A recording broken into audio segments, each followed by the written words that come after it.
Hi, this is Rabbi Chaim Coffman. Welcome to our 148th installment in the Torah portion of the week. We are holding by Parshas Ha'azinu. It's the second to last parsha.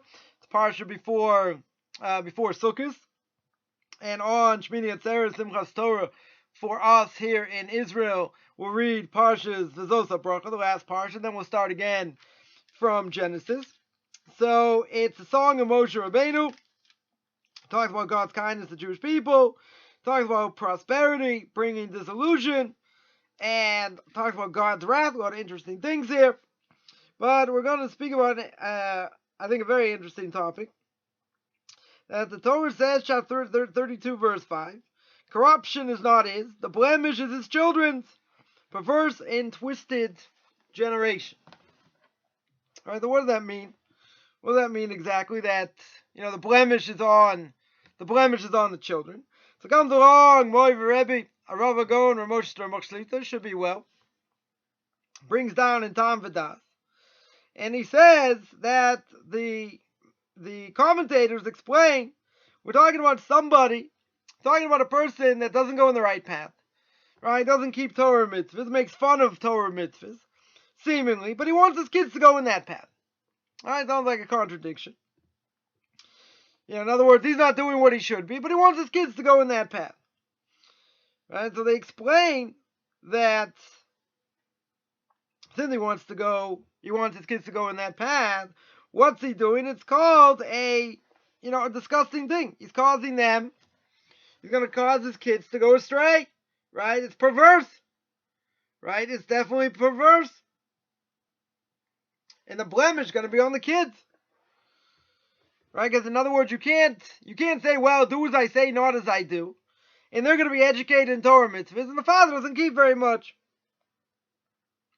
So that's why the father, in this case, is killing his kids. So, the reality is that he wants to watch over them.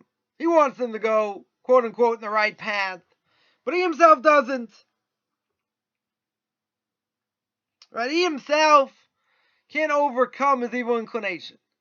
Right? And that pretty much destroys him. But he understands what the right thing to do is. Even sometimes he's going to make fun or whatever, even if he doesn't go in the right path. But he wants that for his kids. Now, obviously, we're gonna speak about this. Parenting, you can't say, do as I say, not as I do. Right? Because the kids are going to say, well, why do I have to sit and learn? And I'm doing all these other things. You don't do anything. You don't keep this, you don't keep that, you don't do the other thing. Total contradiction. Right? It's only bad for education. Right? It's only bad for education of your kids. Nothing to talk about. So we'll speak about that. So then he says that, you look at the verse, right? You look at the verse,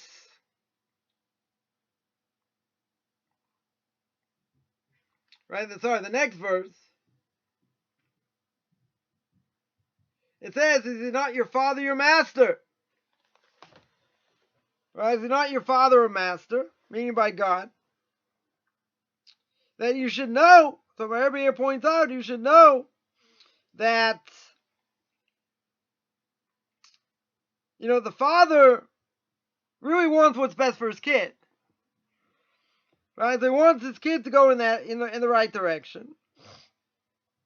And that's really what's deep in his heart. Right? Because he has this tremendous love, right? A parent normally has tremendous love for their kid. So he wants them to go in the right path. And that's exactly what God wants. Right? He wants the person to be successful in ruchnius, in spirituality. Right? He's your father. He wants you to go in the right path. You have a spiritual father, physical father, etc. And he wants it to be good for you. To do what he wants. And to do it the way he wants. Not just the way you think. Right, so then he brings in here in the book, the Beis Yitzchak, explains in the name of Rabbi Yosef Duber Soloveitchik. Rabbi Yosef Zecher Tzadik Levracha, may his name be blessed. He is the one who wrote the Beis HaLevi, famous book, the Beis HaLevi. And his son was Rav Chaim Brisker, right? So he was a Torah giant in his own right. And he explained the verse that says, Ashrei Yish Yirah Hashem b'mitzvosav chafetz ma'od. That happy is the person that fears God, keeps his commandments, and desires to keep them. And that Gibor ba'aretz yezaro idor yisharim yivorach. That he should be strong in the world, and his progeny, his seed after him, should continue for generations. So the rabbis learn, what does it mean? Ashrei, what does it mean? Ashrei ish, happy is the person, is misgaber al yetzroi. That he overcomes his evil inclination when he's an ish. Meaning when he's younger. Right? When he's younger, let's say he doesn't go in the right direction. Right? He doesn't go in the right direction. So, when he's older, what can he do? He can have regret and remorse for what he's done in his life. And what he can do is do tshuva. Right? He can do tshuva. Now, the problem is that may help him. Maybe he gave in to his evil inclination, maybe he couldn't stop, maybe this. Whatever it was when he was younger, and he couldn't get out of it. So because he couldn't get out of it, he just continued in that path. But when he became older, he didn't have the same desires. Right? His body gave out more, this, that. That being true, he says, okay, I need to change. And he wanted to change his life. Now, there's only one problem. The problem is that affects him. And he does tshuva. And he changes. But what about his kids? What about his kids that grew up when he was younger? He didn't care about Torah mitzvahs. He went astray, did other things that he shouldn't have done. And he only changed much later in life. But his kids got the poison. The kids got the poison from the father. Who's going to bring them back? The father came back, but the kids are already poisoned. How are they going to come back? So it's only going to be if he overcomes his evil inclination when he's younger. Then he can be strong in the land. Then he can be a gibor ba'aretz. And he's got the power. He's got the power to oversee the education of his kids. He's got the power, meaning to give them the right education. Because even if he had stumbling blocks when he was younger, and he gave in to his evil inclination, but then he overcomes it. Then he can educate his kids properly. If he didn't overcome it, then his kids get messed up. Obviously it's the father's fault because they got mixed messages. So again, we'll speak about that. Also. The Rabbi here points out in the end, and he says anyone who's weak in serving God, when they're younger, they're not going to get the blessing when they're older. In other words, even if they go on the right path when they're older, still their kids got messed up in the process. So a person has to sanctify his time, prayer, learning, having proper faith in God, and that's going to help his kids also. So there are a few things here to bring up. One, we said at the beginning that parents cannot give their children mixed messages. I was once, dealing with somebody, 18, 19-year-old kid, grew up more modern. His father would, come home from work, whatever, put his feet up and say, you got to go learn. Meanwhile, I was like reading the newspaper and watching TV. Right? So the kid said, why can't I do that? I said, you're in yeshiva. Right? You're supposed to be learning. Well, what about the example you set? Right? You're sitting there with your couch potato, watching whatever you're watching. It's probably forbidden. So you're giving over a bad message. Now, if you're able to overcome that, and you're able to set the right tone in the house, right? So that's going to have a tremendous effect on the kid. Now, what happens? Let's say, a father works, and he comes home, he's dead tired. But once he's not working, he's got an obligation to learn. So his wife, no matter how tired she is, whatever, she may need his help, but she's send him to the base measure. He's got to learn. When he's not working, he's got to learn. All right, he's got to help in the house also. So you gotta work it out both ways, where he can have time to learn, and he can also help, to a certain extent. So the question was, the father said, I go to this shiur, I go to this class at night, and I'm so dead tired I can fall asleep straight through it. Right? And that could happen on a regular basis. So what's better? Is it better I don't go? And I find other time to learn, at least when I'm more awake? Or is it better I set the example and I show my kids how important learning is, even if I'm going to fall asleep? Or a part of the time, not the whole time, whatever. But even if I'm going to fall asleep and not get 100% what I need to get out of it. All right, so the person asked this Rav, and the Rav told him it's better that your kids go see you learn. Right? It's better for the kids to go see you learn, even if you're going to get there and you're going to fall asleep. Why? Because you're setting the example. You're setting the example of how important Torah is. Now, obviously, you don't have to tell them you fell asleep. Right? That, you don't have to go that far. Right? But you have to set the example. The kids, even if they go to the, top yeshivas and top schools or whatever, you have to be on top of their education. Meaning that you think, I sent the kids to yeshiva, that's enough. Right? It's not enough. First of all, you have to be in contact with the Rabbi, with the teachers to make sure they're going in the right path and doing the right thing and, and all that. And at the same time, you got to be careful who your kids' friends are. They can also get into a bad crowd that could, take them down different paths, etc. But the point is that who they're going to be with, and they're in this school most of the day. But where does the most important education come from? Are you relying on the rabbis? Are you relying on the women teachers? Is that true? But where does the essence of the kid's education come from? It comes from the home.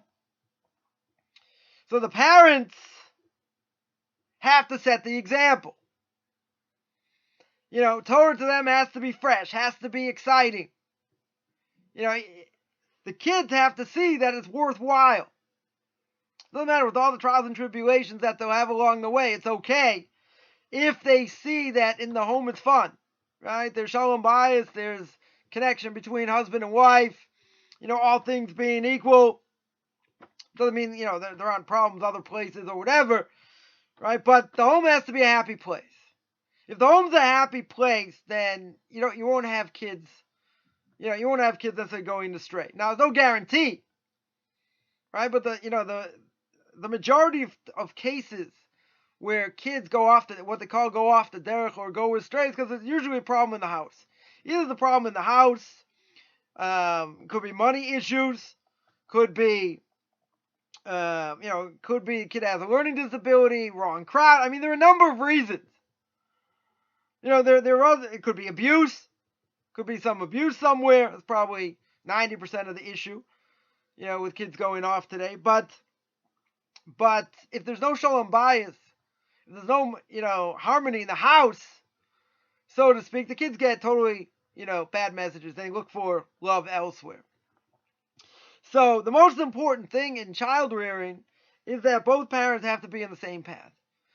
And, a spouse should never degrade another spouse, certainly in front of the kids. Should never argue in front of the kids. That's, first of all, it just looks bad.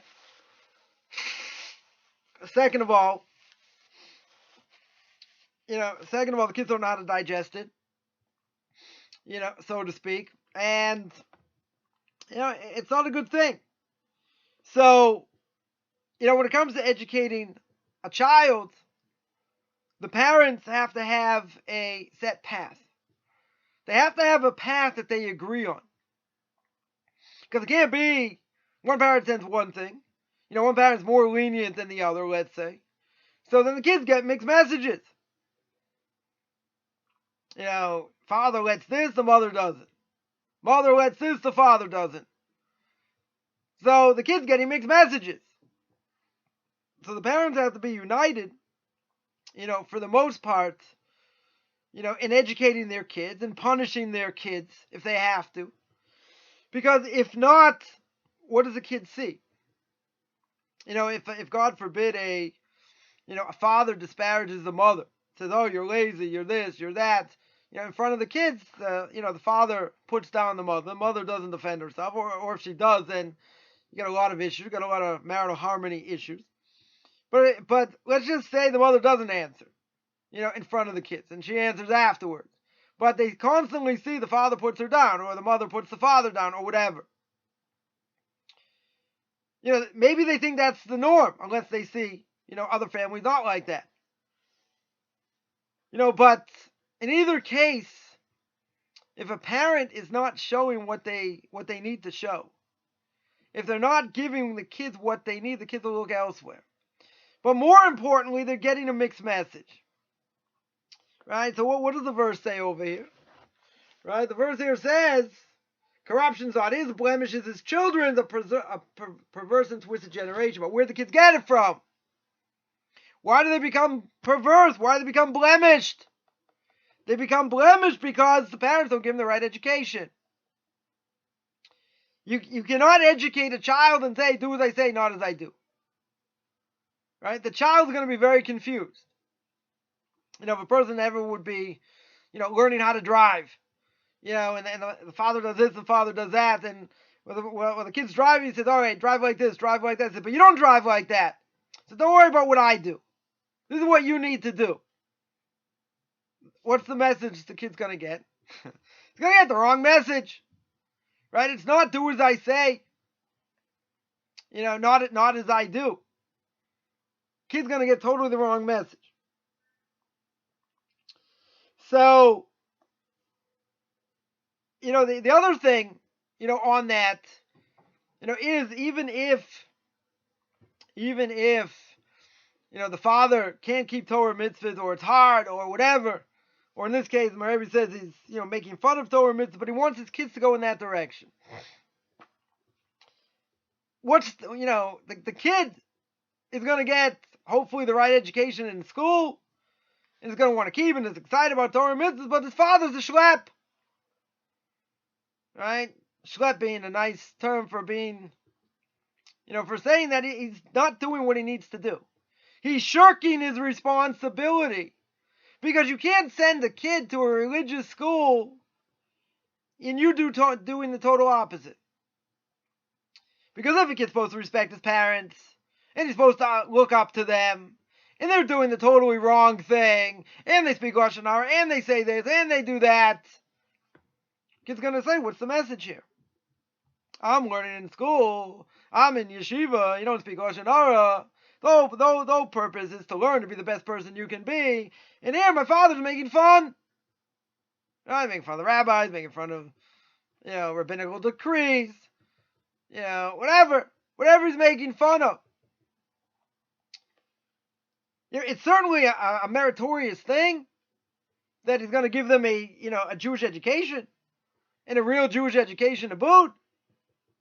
But he's even going to let them observe it, which, doesn't always happen. You can have parents that the kid wants to be religious, and the parents don't want. They make their lives a misery, right? An absolute misery. And they'll do things to counteract what they're doing.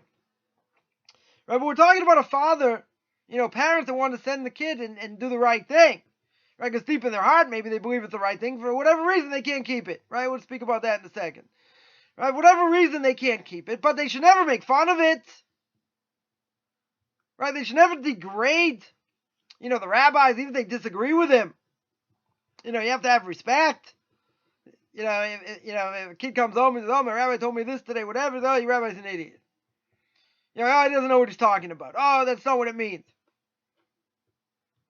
The kid's Rebbe is like, I'm not gonna say God to him, but he's a tremendous figure in this kid's life, and he's giving over Torah. So obviously he's got a huge obligation to give it over in the right way. But even if the father disagrees with the Rebbe, you cannot put the Rebbe down in front of the kid. Someone can't call him names, say he's stupid or whatever. If there's difference of opinion and the Rebbe brings up a certain rabbinical authority or whatever and says, this is how we hold, but there are different opinions, okay, that's one thing. I mean, if he's saying something's totally wrong, something else, but you have to answer him respectfully. You can say, no, I think he made a mistake. That's not what the halacha is. Right? But you have to do it respectfully. You can't put him down. You take this person who's on a tremendous pedestal in your kid's eyes and you just flatten him like a pancake, the kid's going to get tremendously mixed message. So it's the father himself in this case is setting up his kid to be 100% a disaster.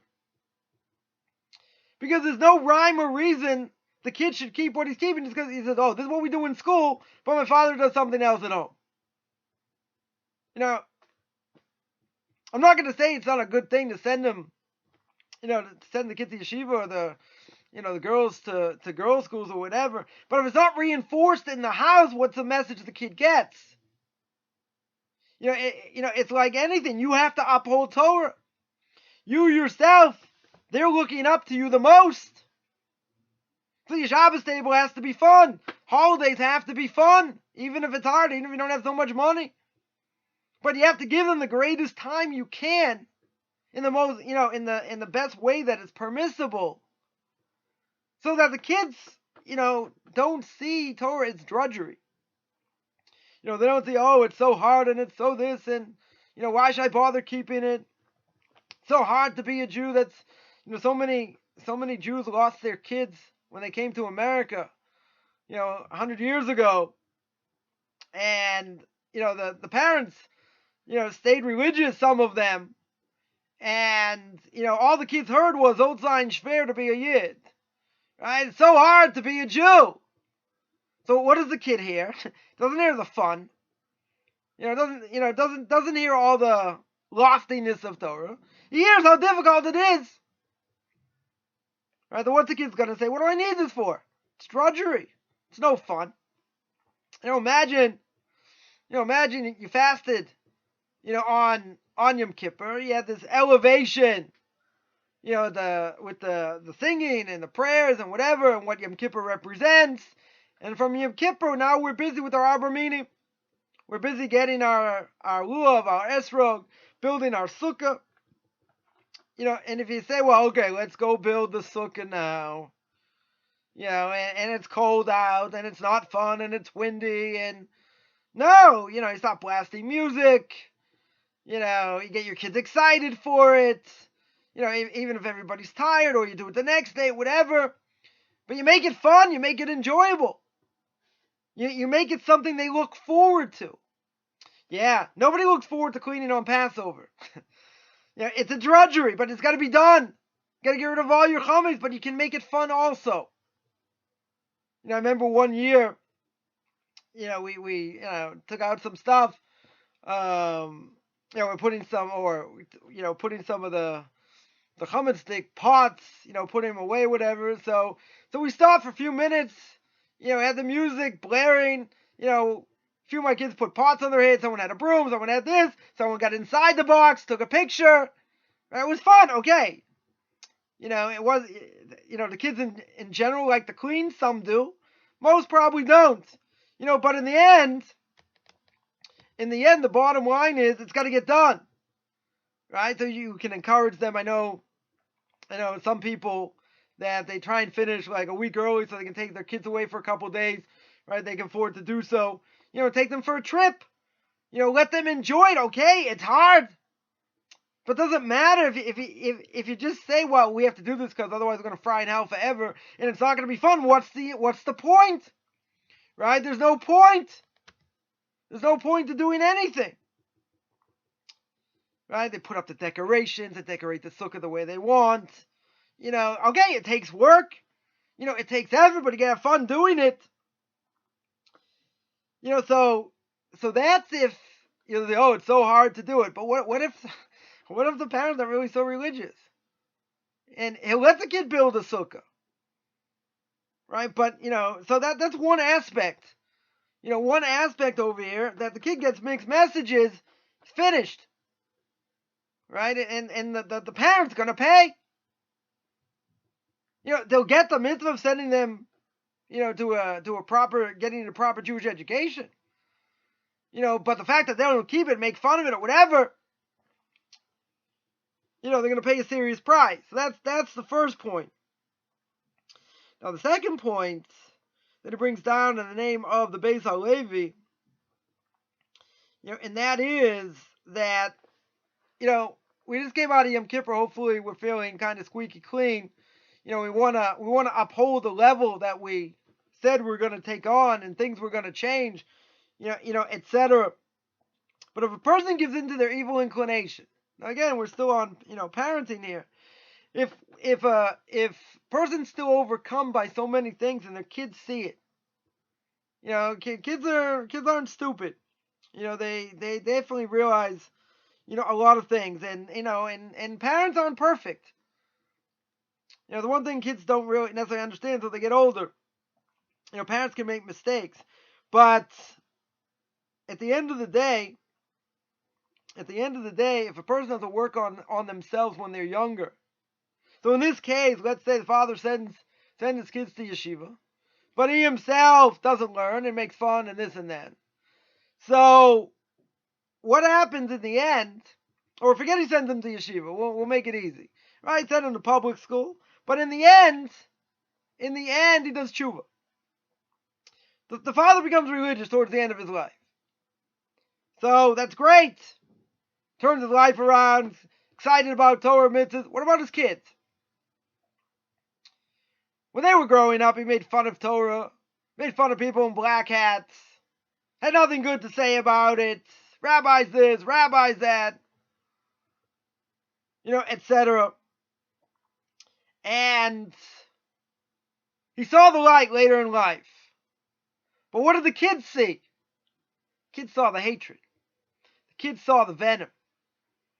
The kids, what do you do with them now? Right? This is the question. This is the question. Let's say parents become religious later in life. The kids don't necessarily come on the same path. Certainly anyone who converts, if the kids are younger, it's easier. If the kids are older, it's harder to get them into the fold. Right? They may not convert. Okay. They have free choice. And because they have free choice, they may come, they may not. And the parent has to be okay with that because, no guarantee. No guarantee, certainly, if they're older. Right? It's certainly much more difficult for them to, all of a sudden, they're teenagers, all their hormones going crazy, and peer pressure and all this. So in the end, they get, why they want to keep it. They may come to it later, they may never come to it. That's what I tell, potential converts. This may happen. Right? It certainly may happen. At the end of the day, at the end of the day over here, if, I know of a family where they became religious much later, and their kids didn't. So it's painful for them. But, they still have a connection. They still have a connection to their kids. And I'm not saying they blasphemed, when they were younger, but certainly the kids didn't get the right message of how important Torah was.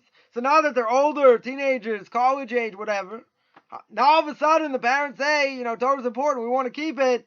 Kids say, okay, you like chocolate, I like vanilla, but I don't want any part of it. So what ends up happening is, what can end up happening, is that the kids don't come back. Right? Kids certainly aren't interested. Because they didn't get the right message when they were younger. Now you tell me, even if they got the right message, no guarantee, but at least you have a shake. At least you have a shot. You send them to the right schools. etc., that, you're hoping they're going to turn out all right. I mean, you got to pray, there's a lot of things you have to do to make that happen. Right? Even so, if a parent becomes, religious, let's say in their 30s or 40s, and the kids are, youngish, so to speak, teenagers or, around there, and you only gave Judaism lip service, when they were younger, why should they have any connection to it? So, the Beis Halevi over here says an important thing. Whatever hang-ups you have, right, certainly best to overcome them when you're younger. Because if not, it's going to have a negative effect on your kids. Meaning that even if you become religious later, what it's going to do is they already got the bad message.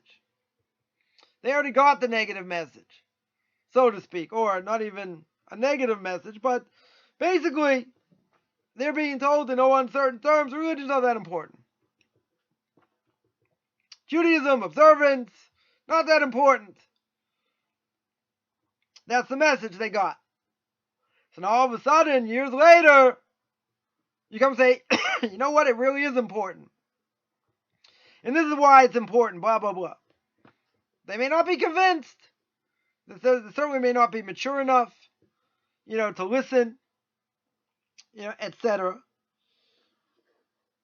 Right? So it's certainly better, when you're younger to be able to deal with this. If for whatever reason you can't and it doesn't happen. So the chances of your kids coming back, I'm not saying it can't happen, right? But the chances that the kids are going to come back are much slimmer. Much, much slimmer.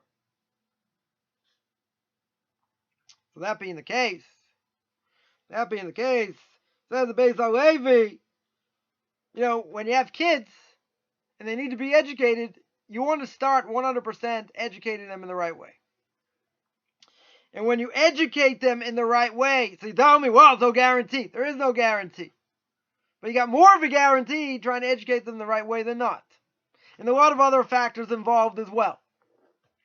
Point is that if you try your best and you pray, and you do what you need to do, then all things being equal, you should be successful.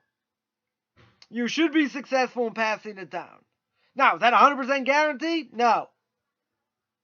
Would I say it's an 80% guarantee? Should be. Should be even higher than that. But we live in a very messed up generation today. You can have the greatest parents, greatest marriage between them, all things being good, and the kid still goes off. Just not into it. Wants to have a freer life. Right? Gets in with the wrong crowd. I mean, any number of things can happen. Even to the best of families. But if you're starting with one hand tied behind your back, then that's how your kids are going to come out. Right? Most likely. Could a child have a fervor, for Judaism despite the parents, even when they're younger? Yes. Is it as common? I wouldn't say it's necessarily as common. Because the parents can put that fire out very easily. They can force the kids to do things they don't want to do. Make major friction between the parents and the kids. Right? It's also a disaster. It is interesting, just on that point. If a kid becomes religious, right? We're talking about Jews here, right? The kid becomes religious. Parents don't want, okay, they'll go to synagogue here and there, have Passover Seder, light a Hanukkah menorah, go to shul and Rosh Hashanah Yom Kippur. Okay, but they don't want more than that. So when the kid goes beyond that, and they say, "Oh, I can't eat in the house anymore. I need this, I need that," parents feel rejected. So the parents could just put the pedal to the metal and say, "You're not doing this. I'm not getting kosher food. I'm not, and you're subservient to them because you don't have your own money. You can't just go out, and say, okay, I'm out of here. I'm taking the car and going. You may not have your own car. You don't have your own money. You can't leave. Or let's say you're younger. parents can make that kid's life a misery. And they're going to pay a serious price for doing that. Because essentially they hate Torah. And what they see though, even if they're going to say, "Wow, it's backwards, it's this, it's that," they're seen as a rejection of them. Even if you don't say anything, they see it as, "Oh, now you won't go out to a non-kosher restaurant with us. Now you won't you're not going to turn on lights on Shabbos. And you're not going to quote unquote do anything on Shabbos." It's a rejection of them and their values. All right, the one thing a person has to reassure them, to the best of their ability is, this is what I believe. This is what the Torah says. I'm not rejecting your values. Your values are what they are. I can take the good values. But when it comes to between, what you say and God, well, I believe in God. God comes first. Okay, they may get offended by that. But that's the way they see it. They see it as a rejection of them. I mean, depending how much they hate Torah. Right? It is interesting. People claim to be as open-minded, till the brains fall on the floor, but they claim to be so open-minded, and they'll send the kids to university, let them study whatever they want, they'll let them go whatever direction they want, they won't put their input, this, that. When it comes to something like this, they put their foot down. What happened to being open-minded? They'll say, "Oh, it's a cult, you're being brainwashed to this." Next thing you know, be ripping toilet paper 5 minutes before Shabbos, whatever it is. But it's because they feel, first of all, you're judging them. They feel that you're telling them what they do is wrong, which is true. I mean, you're not saying that, but that's what you're representing, that you're doing the right thing, they're doing the wrong thing. They certainly don't want to hear that. But in the end, in the end, they feel threatened. They feel threatened, and the main reason the Jew's going to feel threatened is because it's what's inside of them. It's that holy spark inside of them. What? You don't think I'm good enough? All these years, you did this, that, and the other, you don't think I'm good enough? You don't want to do, what we do? Okay, they're going to ostracize you. And in a lot of cases, that's what happens. That child feels totally ostracized, not understood, rejected, demolished. And that can cause a lot of problems, right? But you have to have a little bit of gaiva. You have to have a little bit of conceitedness and understand that you are doing the right thing. They are totally in the wrong. Doesn't matter what they say. They're totally in the wrong. And, a person, is going to be strong in their resolve. Now, it's much harder because most people want to please their parents. They want their parents to see the best in them. But it's kind of hard when they slam you. When they make fun. When they do other things. And they're causing a lot of problems. So, if someone's a teenager or, someone's not out of the house, it's very hard. It's very, very hard. Thank God today there are a lot of, very good speakers that you find on, on YouTube and Torah Anytime, etc. that, reinforce this idea. Give people chizuk, give them strength. But again, if you're fighting by yourself, it's hard. And the other thing is that now you've come to this new realization. Now you're getting all this, all this knowledge. And that the problem is people don't want it. They're not interested. They think you're a fanatic now. Right now, or worse. Right? They'll say you're part of a cult, whatever. Right? But in the end, what happens is, first of all, you can't give that over because they're not going to be interested. And not only that, they disrespect you. It could be they disrespect you anyway, that, your opinion's not going to be worth very much. But in this case, when it comes to religion, your opinion is going to be worth nothing. Right? And it happens. They'll speak about all kinds of things. They won't, they won't allow you to speak about religion or, or do very much or whatever. So, you have to live with it. But in the end, I think what's hardest is forget what people think they know and they don't know or whatever. They feel because, now you're going to be a Bible thumper. Now you're going to believe that the Torah is true and all that, and you're going to change your life, etc. It's like you don't have, it's like your opinion's gone. Whatever you might have said up until that point, they may have listened, maybe stronger, maybe not, whatever it is, how to take your opinion. But when it comes to religion, your opinion just went out the door. Your opinion got crushed, stomped on, demolished, find some other synonyms. And you don't have an opinion. It's painful. It's very, very painful. So a person has to have the resolve. You certainly have to believe, you're doing the right thing. Doesn't matter what they say or what other people say. You're doing what you can to the best of your ability. And whatever happens,